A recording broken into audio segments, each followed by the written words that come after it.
Bismillahirrahmanirrahim. Assalamu alaikum, students of class 8th. Hope all of you will be fine.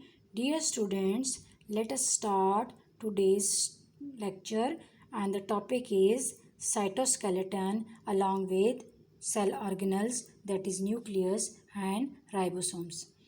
First of all, the cytoskeleton. What is cytoskeleton? Cytoskeleton is basically a network of proteins.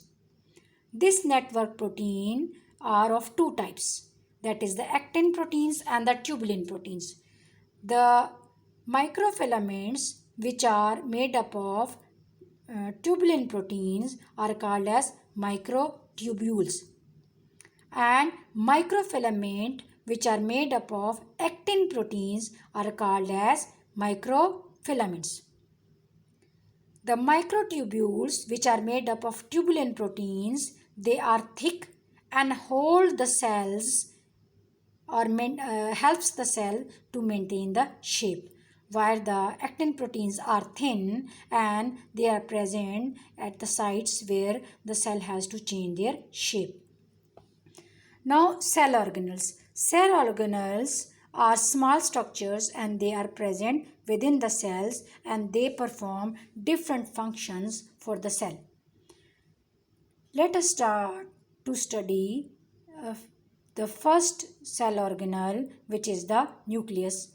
Nucleus is present only in the eukaryotic cell, where it is enclosed by a well-defined double membrane. While in the prokaryotic cell, the nucleus is not present and the genetic material is distributed or spread inside the cytoplasm. So, a prominent nucleus is present only in the eukaryotic cell, and this prominent nucleus holds the nuclear material in it. The membrane around the nucleus in eukaryotes is a double membrane structure, and this double membrane or the nuclear envelope holds the nuclear content, which is known as nucleoplasm, inside it. The nuclear membrane also contains a pores through which exchange of materials with the outside environment takes place. The nucleus also contains two structures, small structures, which are dark spots, and these are called as nucleolus. So each nucleus is surrounded by a double membrane, which is called as nuclear envelope. Inside the nucleus, the material is called as nucleoplasm, and two nucleolus are also present inside the nucleus.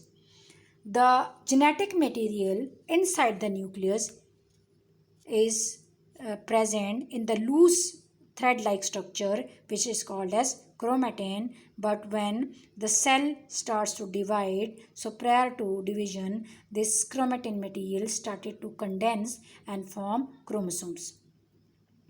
So the chromosomes are composed of two components, that is DNA and protein. DNA, deoxyribonucleic acid.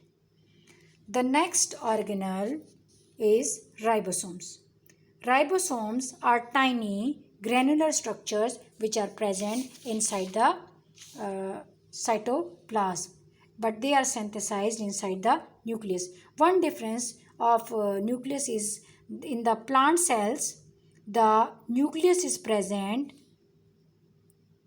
at the side of the cell inside the cytoplasm because of the presence of the central large vacuole, while in the animal cells the nucleus lies in the center of the cell inside the cytoplasm. Now come to the ribosomes. The ribosomes are synthesized inside the nucleus, and nucleolus synthesize these ribosomes, which are then transferred through the pores in the nuclear envelope to the outside of the nucleus. The function of the ribosome is the synthesis of protein. each ribosome is made up of almost equal amount of protein and ribosomal RNA, which is embedded inside these two units. This is relatively larger subunit and the lower one is relatively smaller subunits, but we can say that each ribosome is made up of almost equal amounts of proteins and ribosomal RNA. These are the proteins, and the ribosomal RNA will be embedded over here when they are synthesized. As I told you, the function of this ribosome is the synthesis of protein. Now there are the ribosomes, when they are produced by the nucleolus, this nucleolus produce these ribosomes, they are transferred through the nuclear pores to the outside environment and they are spread into the cytoplasm.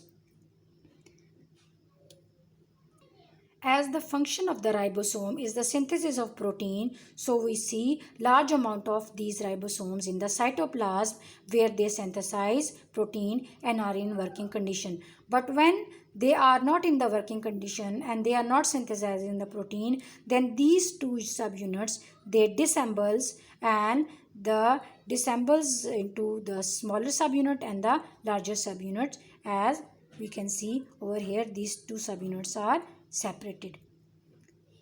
Hope so, students, it will be clear.